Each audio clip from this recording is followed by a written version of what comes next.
Welcome to Hadoken Debt Podcast, episode number 91. If you need to save some money on your blades, then check out Dollar Shave Club. You go on dollarshaveclub.com, pick a plan that you want based on what kind of razors you need, add in some shaving cream, aftershave. They even have like some handshake cream. It's weird. It's like supposed to make your hands smell good. I guess this is for people who like do a lot of job interviews or whatever, or have a lot of meetings. I don't know. I didn't get into it. I got a free sample. It was cool, but that part wasn't for me. But I like to focus on the shaving stuff. So anyway, check them out, dollarshaveclub.com. In today's episode, me and Barrett, we're going to talk about doing your own thing. So we talk about going out on your own, doing your own thing, like when can you look to people you think are successful and kind of imitate them or get inspired by them, and then I guess, you know, how, the difference between inspiration and competitiveness. I think they're healthy things to an extent. So that was a very good discussion. And then in a nerd talk, we talk about the movie trailers that are out now and just which ones we liked and which movies that we're really excited about. So here we go, episode number 91. Start the music, please.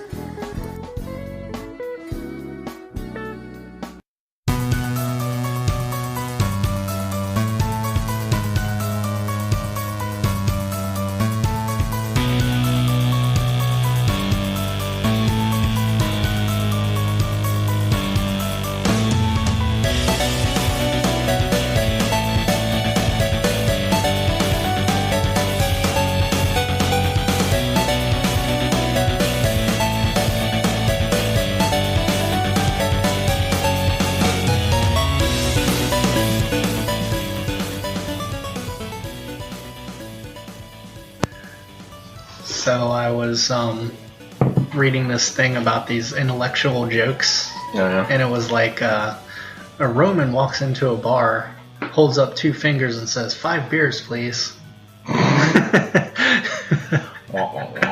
Or like, what was it? Oh, a photon checks into a hotel, and the bellboy says, do you have any luggage? And he goes, no, I'm traveling light. Traveling in light. Yeah.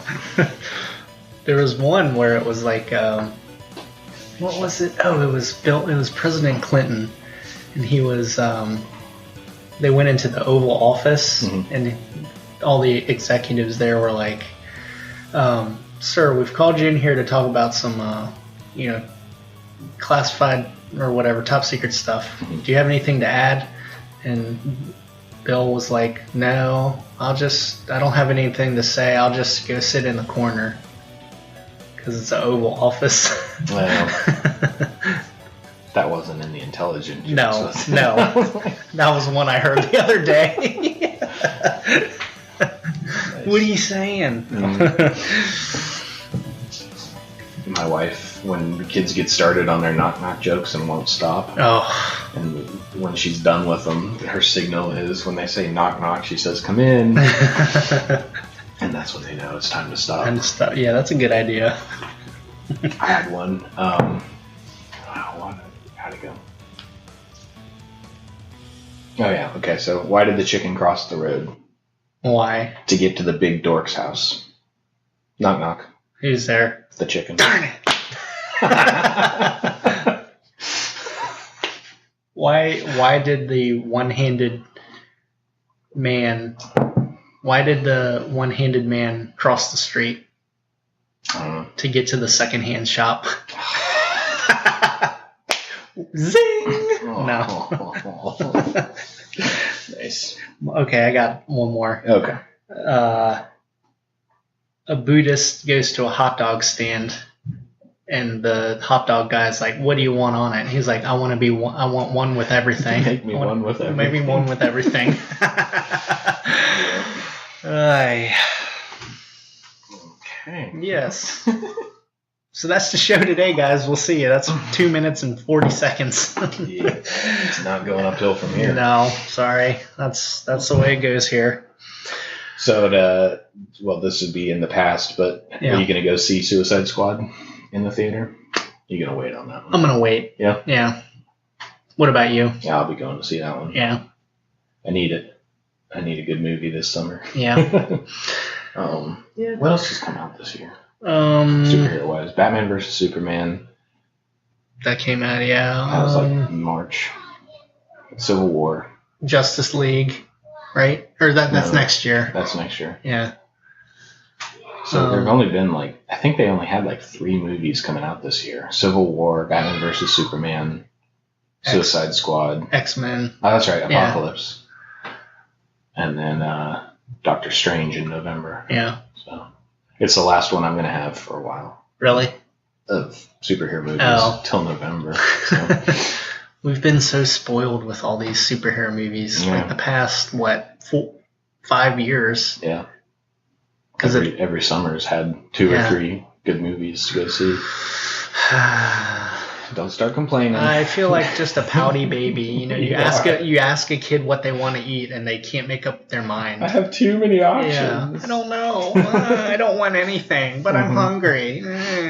Any non-superhero movies that you're going to go see in the theater?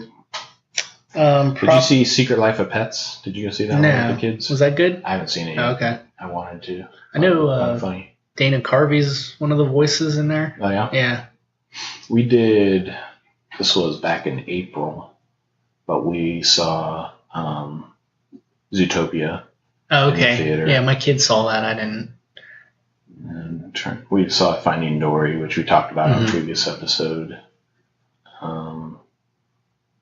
Trying to think if there are any non-kid movies in the theater right now, though. Well, there's Star Trek Beyond. Yeah, it doesn't interest me. No. Did you like Into Darkness? I didn't see that one. I saw the rebooted one. That was pretty good. You didn't see Into Darkness, though? Oh, man. Doctor Strange is in it. I know. I like that one.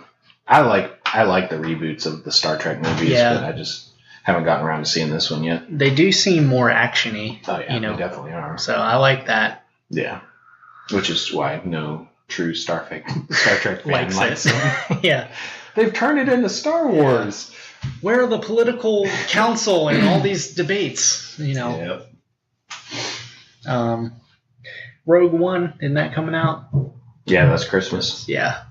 I'm excited for that one. I don't think there's any James Bond movie. Last year we had a James Bond movie that I remember looking forward to go see. Yeah. I'm trying to think, what is out now? Ghostbusters. Yeah. Which are you going to see that one? Our friend Ryan said is really good. Yeah. Oh, that's right. He told me that last week. I don't think I'll see it in the theater, though. Yeah. I want to see... I'm not going to see this in the theater, definitely.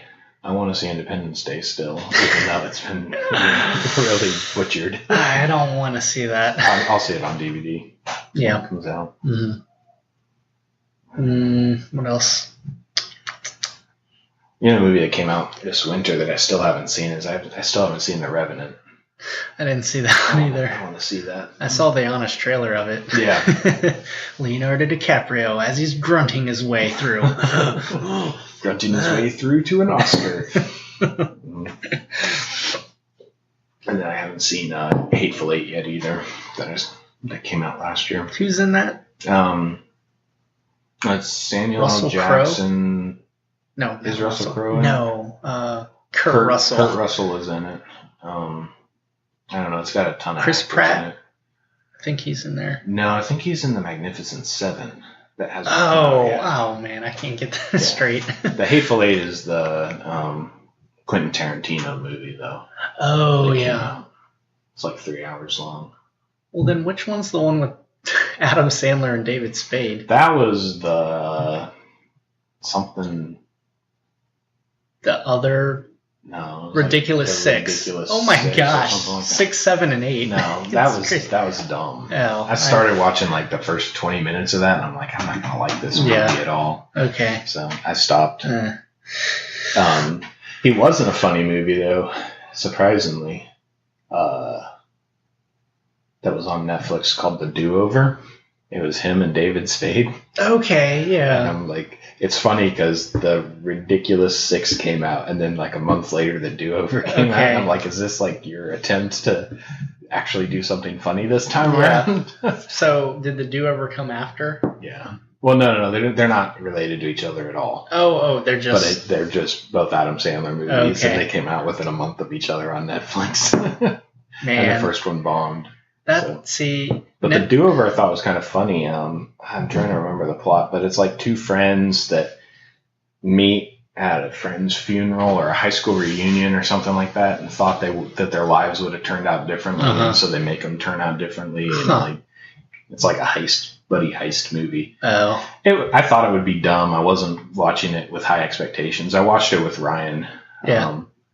We did a movie night and nobody could make it. Like, what do you want to watch? It's just like, man, let's try this. Yeah. If it's dumb, we can change it. Yeah. But it actually ended up being all right.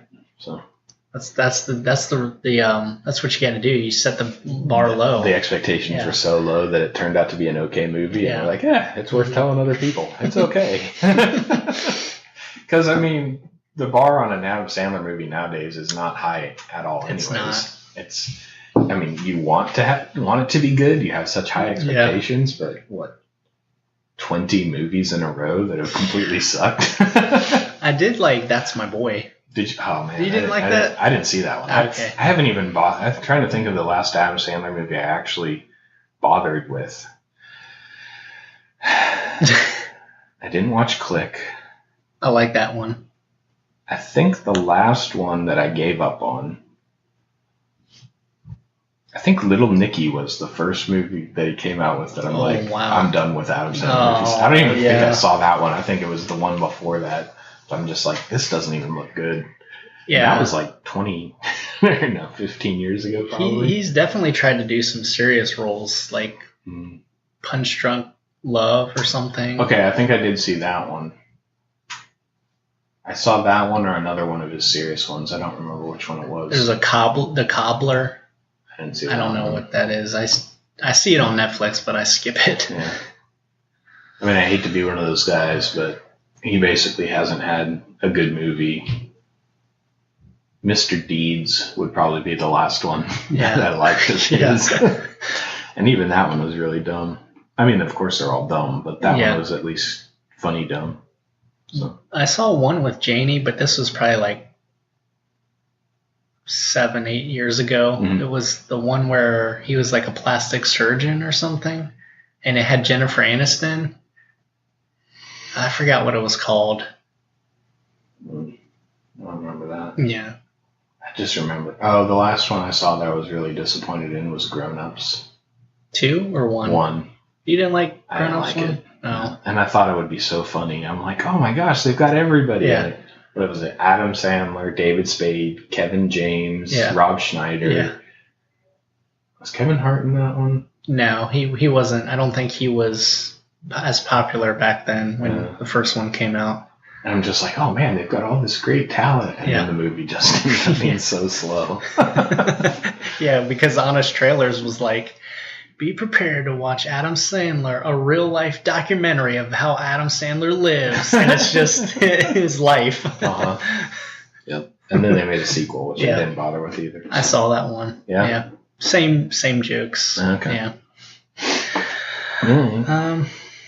So I want to talk about doing your own thing today.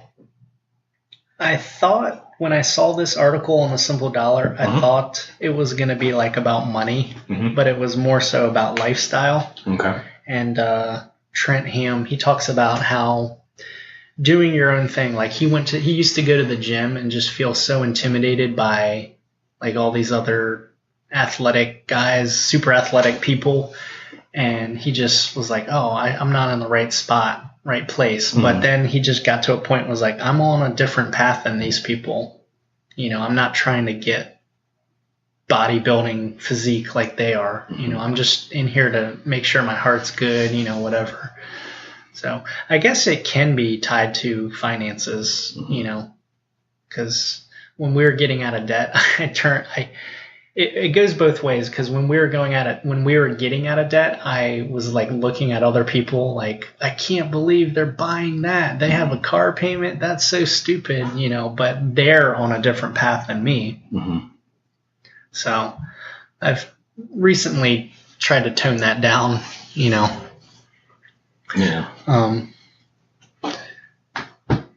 I liked it.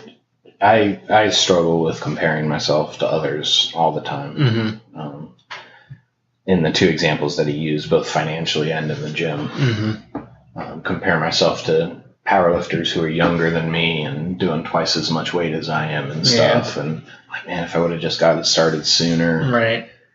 People who have higher paying jobs than me, and I'm like thinking, what's the big deal if I pay off my house? It's like these people who are making 3 times more money than me could pay off their house in a month if they really wanted to. I hate that, yeah. And I'm working at it towards it for like 10 years and thinking that it's going to be a really great thing.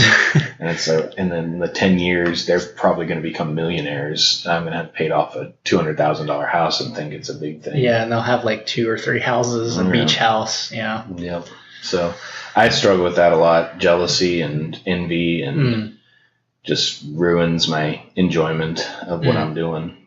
But I really liked that, how he said, you realize they're on a different path than you are. They're not there for the same reasons. And doing your own thing isn't just like go out and work for yourself kind of thing, but it's just figure out what your path is and then compare yourself to you. And that's, I think, what's more important. Yeah, and he said you can't place a high personal priority on everything because then you'll suck at everything. You can't have a great marriage, great kids, go to the gym 7 days a week, have a spick and span house, all this, have side hobbies, make a side business, make money from that. You can't do all of that because something's going to give. You have to focus on something that you want a good reward from. Yeah. You can't be world class at everything that you do. No. So pick the thing or the few things that matter to you and focus on those. So, yeah. I like the compare yourself to yourself idea. Yeah. I just, even when I am in that envious mode or when I am in that down on myself mode, I'm like, that sounds like such a loser thing to say. Compare yourself to your past self. Yeah. Yeah. That I'm not here in this competition to beat anybody else except myself. Yeah, that sounds like something losers say. I know. You look in the mirror. Well, did you have fun today? That's all that really matters. And I'm like, yeah, that sounds great, but I'm sure people who go out and actually win gold medals aren't sitting there and saying, well, at least I beat myself. I don't really care that I beat all you guys. Yeah. I made a new personal record. I'm like, people who win gold medals go out to win gold medals and beat everybody else. Yeah. And it sounds like the consolation prize. Yeah. Well, at least I had fun. Yeah. At least I'm better than I was a year ago. You look in the mirror, it's you versus you. Yeah. And I'm like, people who are making $10 million a year don't say, well, at least I'm doing better than I was 5 years ago. No. They're like, I'm winning, you all are losers. Yeah. It reminded me of, Parks and Rec, how Ron, he's just... I think I said it before, but I gave this what they were doing on the show. The government was Leslie was trying to save some video store or something, and Ron was like, "Oh, that sounds like a government bailout. This man is a failure. That's the beauty. Capitalism is a jungle. That's the beauty. You live or die. This man is a failure." Let it fail. Yeah.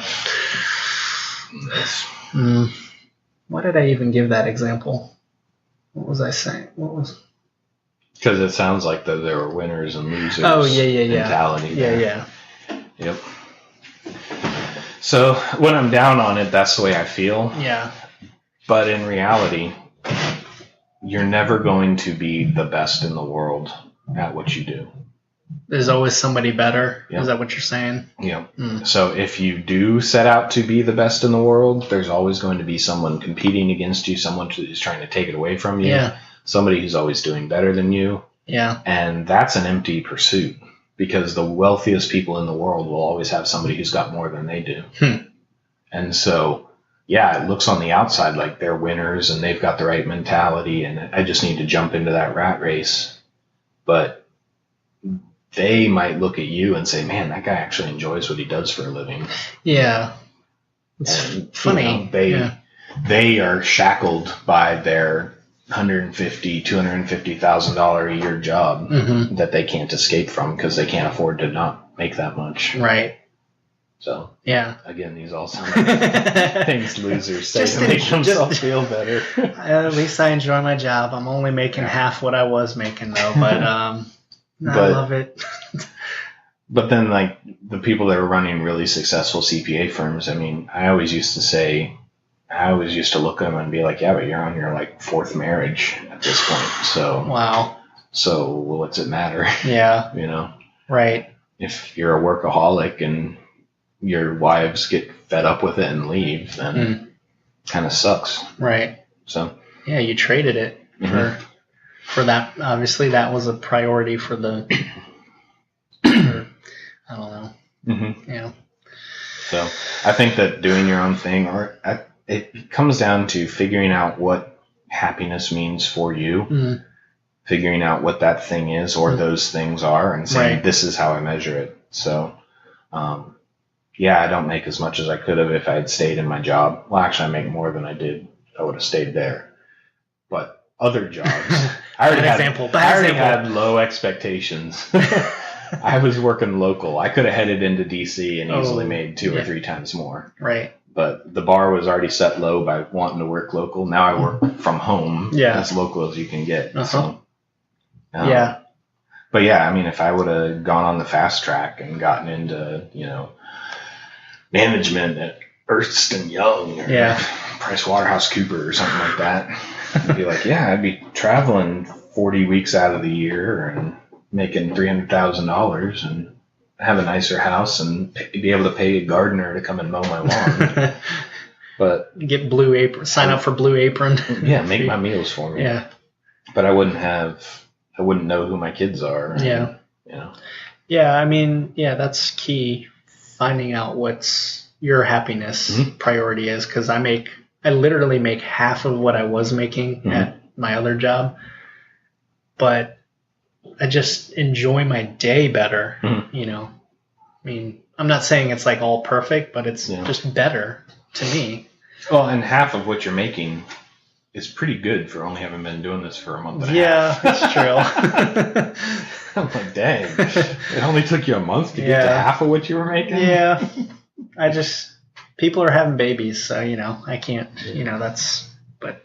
And you'll figure out ways, if you want to, you can figure out ways to enjoy it more and expand a little bit if you wanted to. So there are ways that you can increase that. But like you said, you're enjoying your day better this way. Yeah. So I haven't heard a what am I doing with my life post from you in like 2 months. So. Yeah, that's a record. Usually it used to be like every 2 days, But it's funny though, because everybody else, when I talk to them they find out about the daycare and quitting my job, they're like, oh, how many kids you have? And I tell them, and they're like, oh, so what's the next step? You're going to open up a big center and have like 30 of them? Like, no, I don't want to do that right now. I'm just on this journey right now. I don't want to have to go bigger right now. Yeah. I mean, you could if you wanted to, but you've decided you don't want to. This is really good right now. Yeah. So same with me. I mean, I've decided I don't want to make $150,000 working for myself. I make enough to be happy and focus on powerlifting as my life for the next couple of years. So, and that's taken a long time for me to figure out what I like and what I don't like. Yeah. So I shared a video the other day on Facebook. Gary Vaynerchuk was talking at a thing, and somebody stood up and said, you talk a lot about the young guy and the advantages that they have of time and all that kind of stuff. What about us older guys? What advantages do we have? And it was really cool because he said the advantage that you have over somebody who's younger is what you enjoy. Right. You know what you want to get out of life. Yeah. And you're going to be a lot more focused on only doing that part. Right.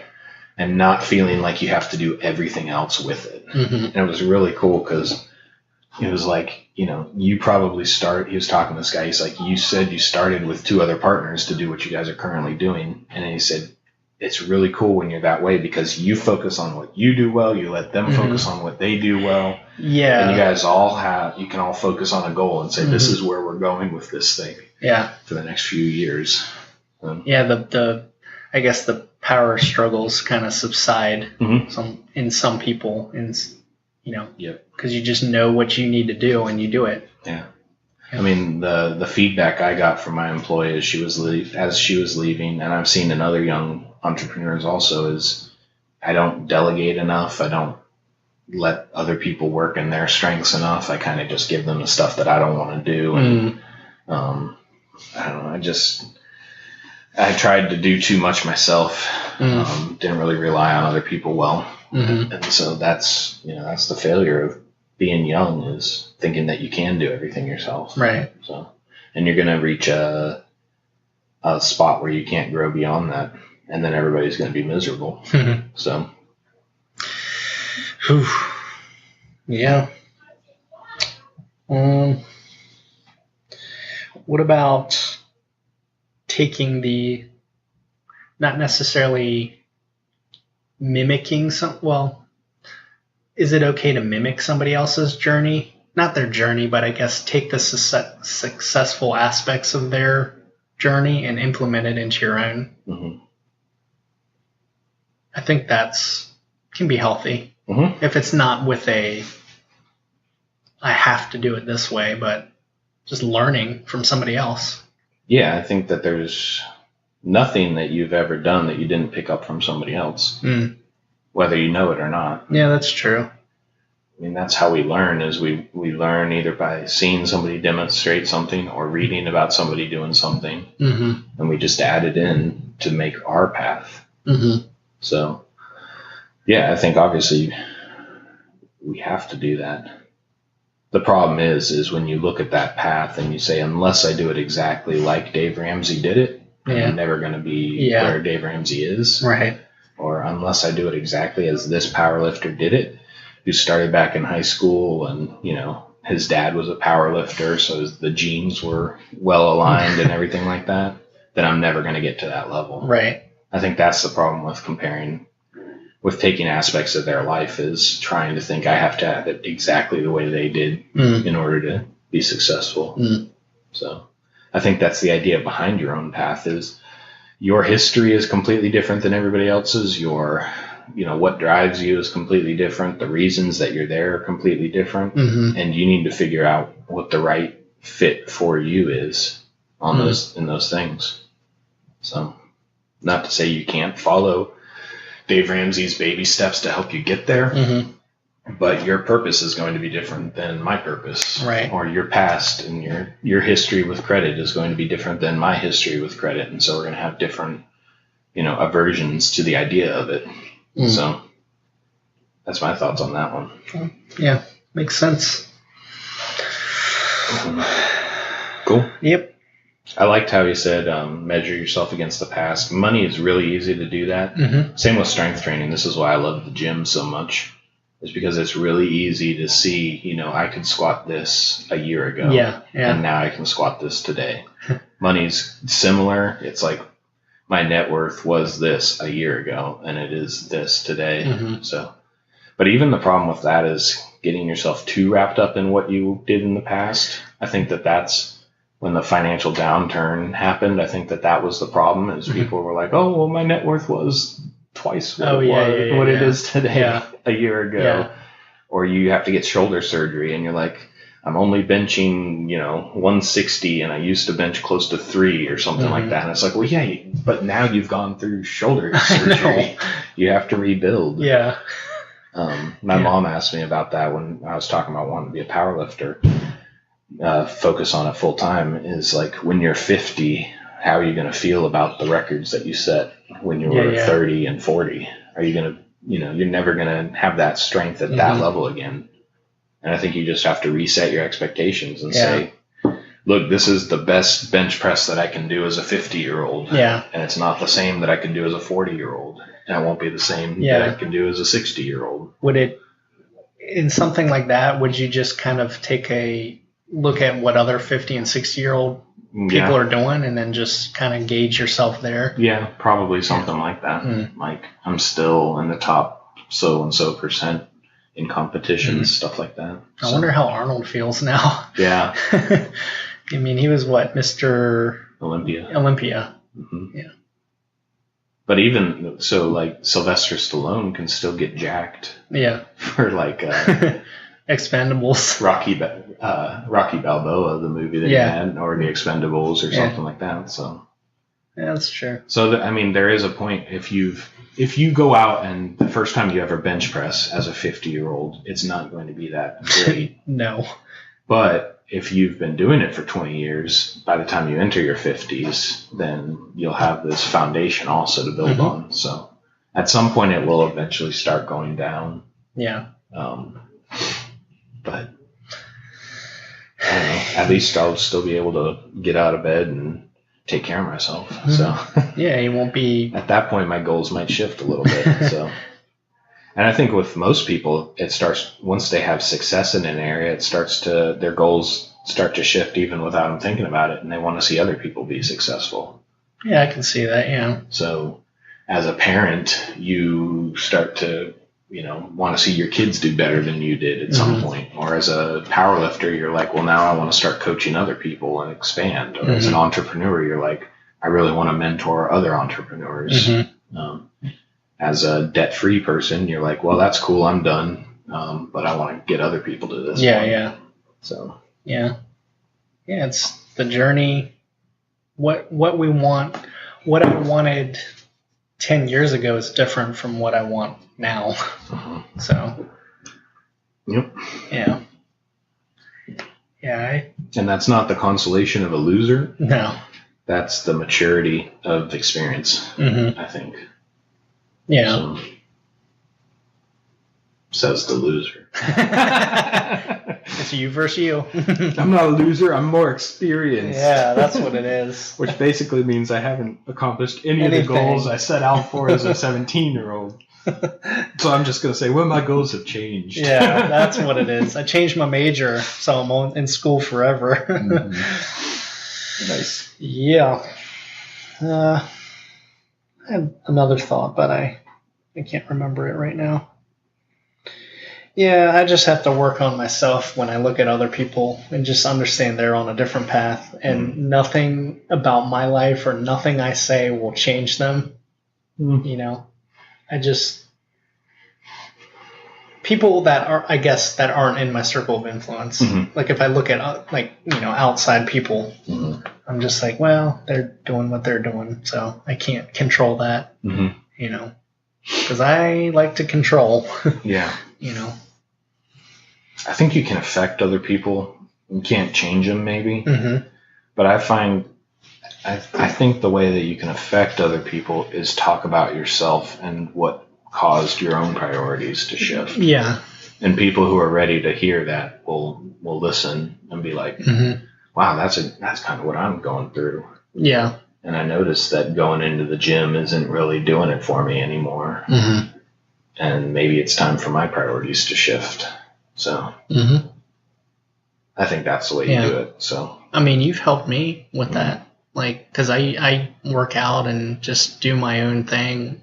I follow like bodybuilding.com PDFs and stuff, but I mean, with your powerlifting and stuff, it just kind of opened my eyes more to focusing on certain things. So, and eating and, so yeah. Yeah, same thing that happened to me. So when I walked into a CrossFit gym 3 years ago, I never would have said, I want to be a strong guy. Actually, I always emphasized flexibility over strength growing up, because I always figured strength is easy, but doing handstands and stuff like that, those are hard. So those are what's really memorable. Only losers do handstands and think it means something. No. But I would have emphasized like lifestyle fitness back then, and then something shifted over the past 3 years, and now I'm getting stronger and less healthy. my bones ache more than they ever would have had I just focused on lifestyle. I'm in the gym to feel better about myself. To feel better. Yeah. I'm like, I'm not. I'm getting beat down. Yeah. Eating when it hurts and stuff like that. So. Yeah. Trying to eat all those carbs. Like, another bowl of oatmeal. Yeah, one of my favorite memes from the bro science guy says, "You think not eating is hard? Try always eating." Yeah. That's one of my favorites. But yeah, my mentality has shifted, and that's the path that I'm on now. So I don't recommend eating past the point when it hurts to everybody. Right. But if your goals are similar to mine, that's kind of what it requires sometimes. You know, training when you're sore, training when it hurts, getting shoulder surgery. Yeah.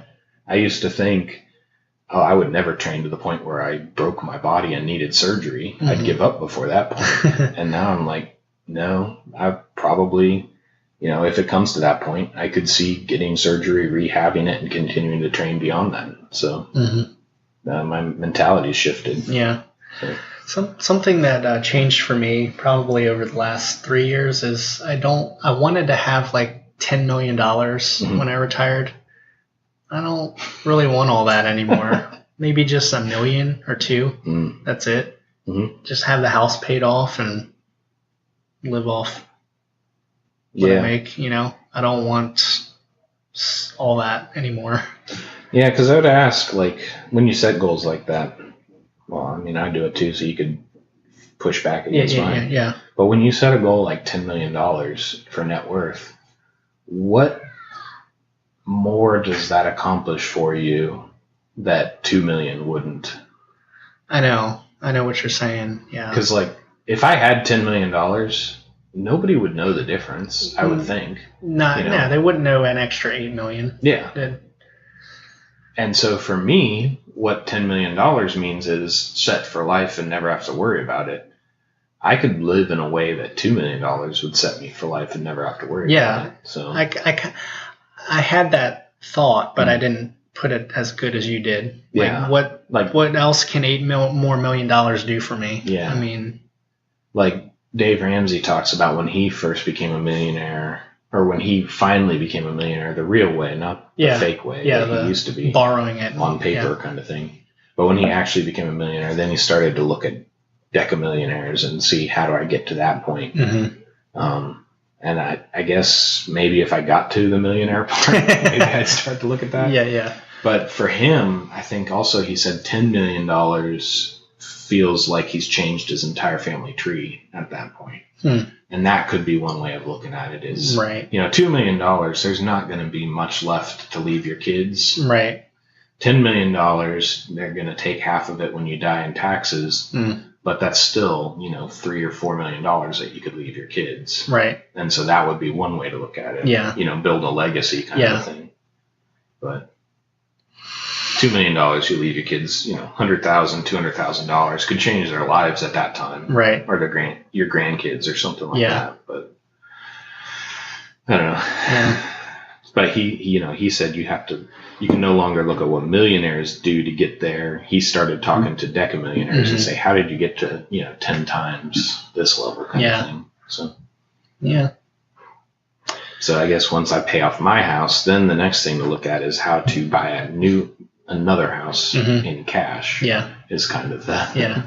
Because I want a lake house someday. Yeah, me too. But I know it's it's going to be paid for in cash. Yeah. I want a lake house and then a beach house. Oh, you want the beach house too? Well, I'll get the lake house. And, you can come. I'll get the beach house. You get the lake house, and that sounds fun. We'll have our own little timeshare thing. I don't need much time at a beach house. Usually about a week a year. I'm good. Okay. But I could live at a lake house. Yeah. So high speed internet. And a podcasting den. Yes. One of those like all natural bubbles out in the wilderness, it has like electricity and, it's all glass. Nice. That'd be cool. Yeah, but I need to start saving up because Deep Creek Lake is pretty pricey. I bet.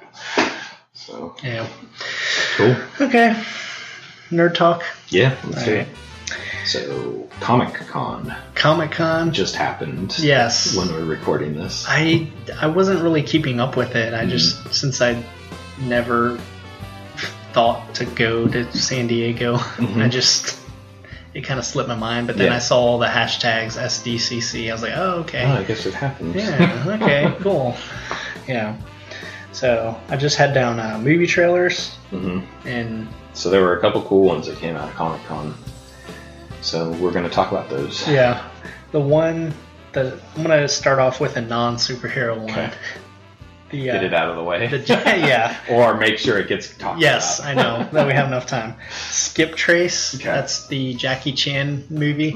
It's basically Rush Hour 4 without Chris Tucker. It's with Johnny Knoxville instead.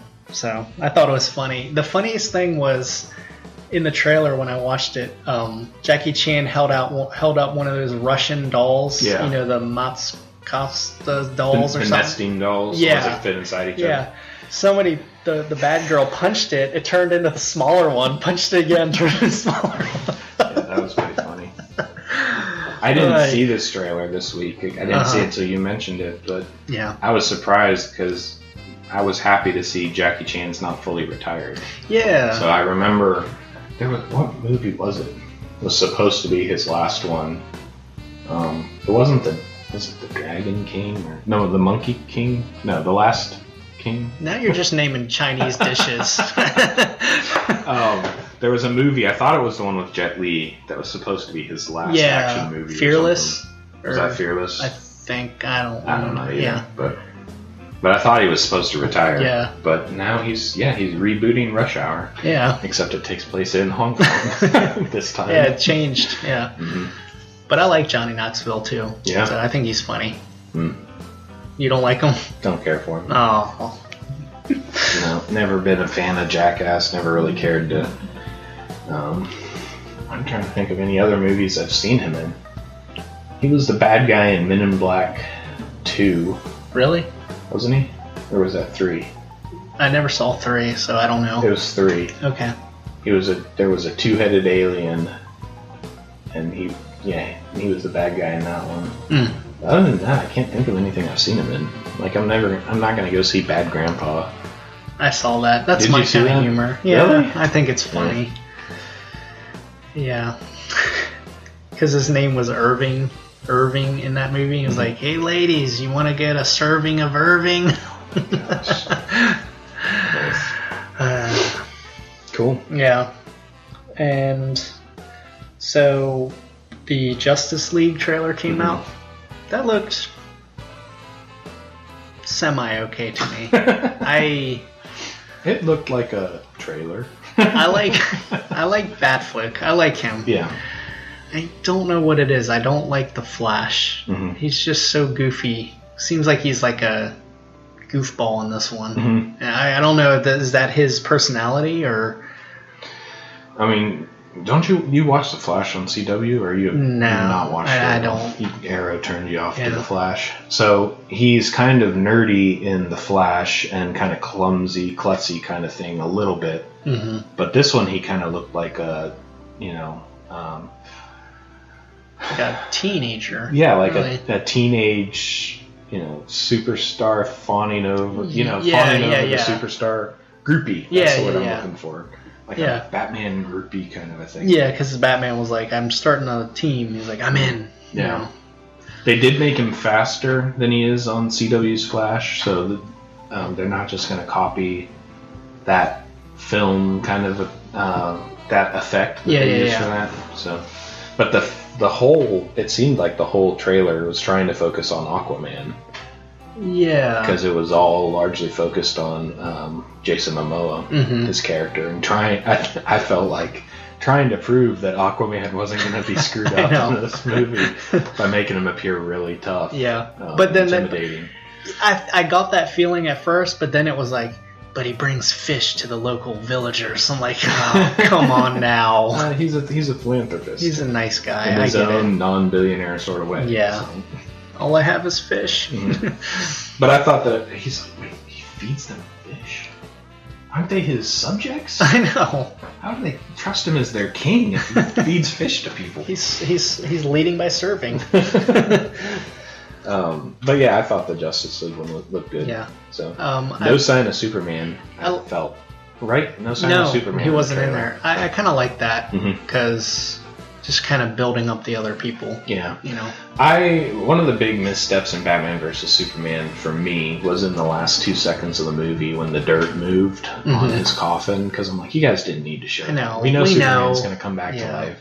Let him be dead for more than 5 minutes of the movie. Yeah. So hopefully he's dead for most of Justice League. Yeah. He doesn't need to come back in the opening credits. Nah. So.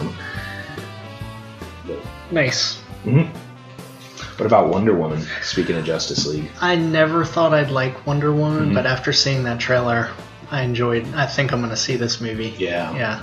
She did it. She was one of the highlights of Batman vs Superman. She was. I watched the extended version the other night. Okay. And just like when they do the drums and they do like she has her own soundtrack kind of thing. Yeah. It was in the trailer too. Yeah. I'm just like, oh, this is going to be good. Yeah. And I loved the part in Batman vs Superman when she's fighting Doomsday and he like throws her. Yeah. And she gets up and she's got a smile on her face. She's like, yeah. And I'm like, she's just having fun with Doomsday right now. And she's like, I've killed bigger than this before or something like that. So meanwhile, Batman just grapple hooks onto a building. Hey guys, I'm just here. I can't really do anything. Yep. But yeah. Yeah, that was one of your criticisms, that he just watches as the other two fight. Yes. But don't forget, he was the first one to fight Doomsday before Wonder Woman showed up and before Superman was back in the fight. So he had to bring Doomsday away from the island back to Gotham. I gotcha. Yeah, he did his part. He did try to go toe-to-toe with him. Yeah. He couldn't do much, but he at least occupied his time for a little bit. So I forgot that Wonder Woman, her whole world was part of the Greek mythology and all that. Because I love Greek mythology. Yeah. You know. The Amazons. Yeah. And Chris Pine is in it. He's like, have you never seen a man before? Yeah. What about your father? Yeah. I didn't have a father. Zeus created me from scratch. Yeah. Something like that. He's like, that's neat. Yeah, I'm looking forward to it. Yeah. Plus, it's a period piece too. So yeah, I like things that are thrown back. World War I. I'll do that. Yeah, so that'd be cool. And Gal Gadot, she's easy on the eyes. She's gorgeous. So, she was in a Fast and the Furious movie, wasn't she? Or no? No. Okay, I thought she was in one of those. Okay. Unless it's 6 or 7 that I haven't seen yet. I don't think so, though. Okay. Yeah. And I'm glad...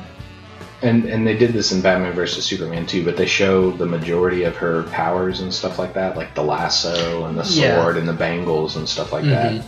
But it appeared in the trailer that they weren't doing it, like, dumb. They were, like, the lasso actually can be useful in a fight. Yeah, it's not just...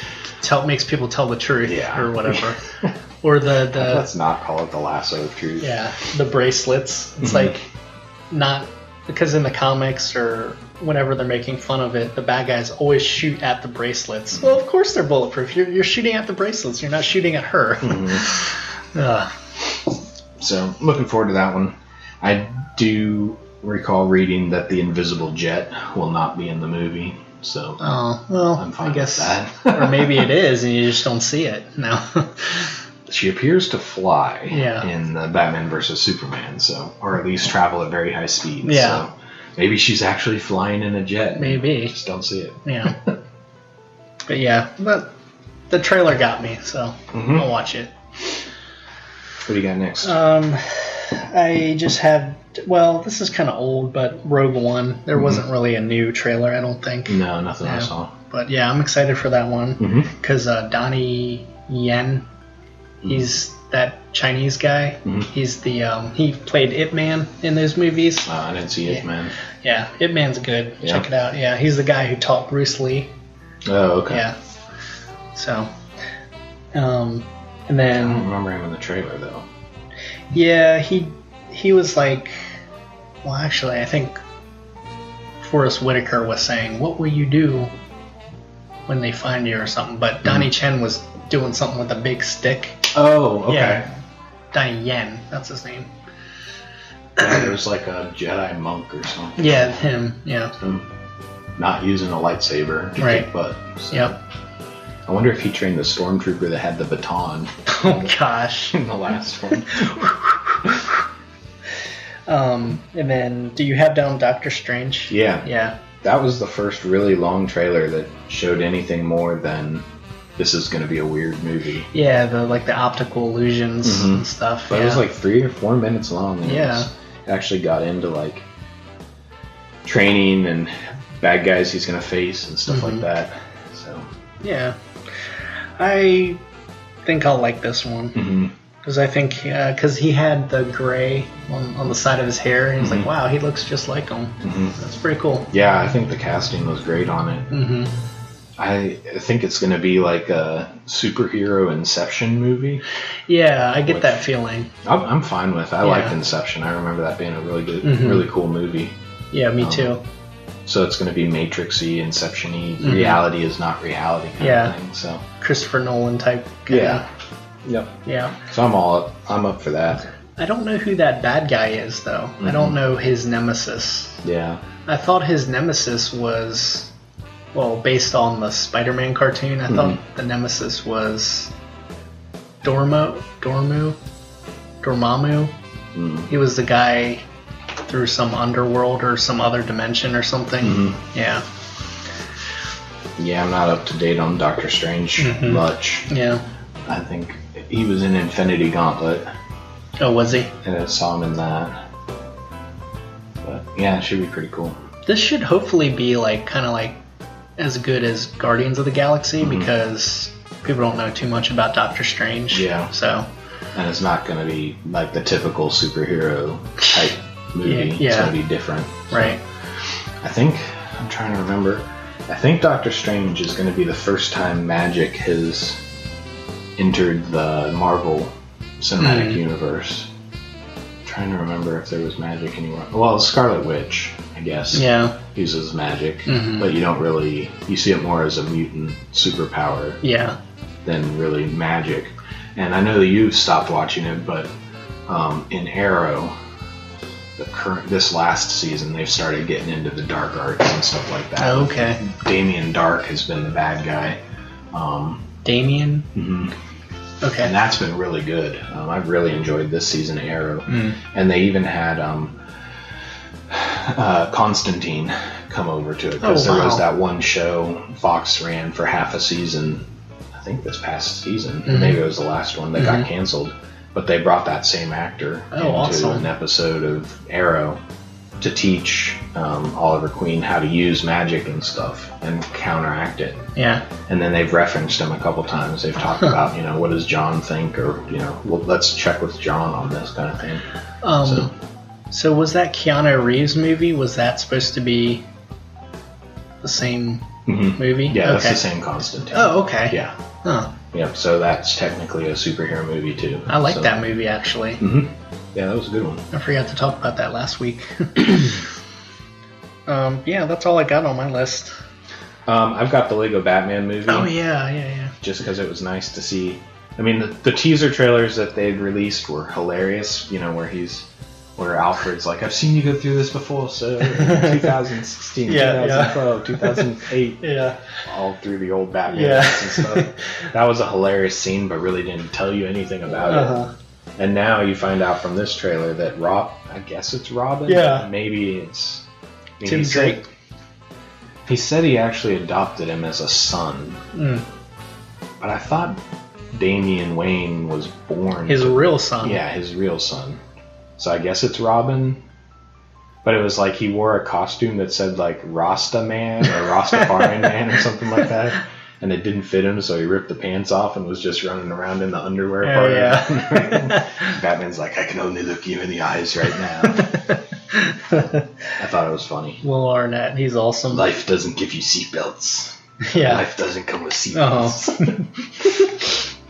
That's awesome. Yeah, it looks funny. I'm looking forward to that one. Yeah.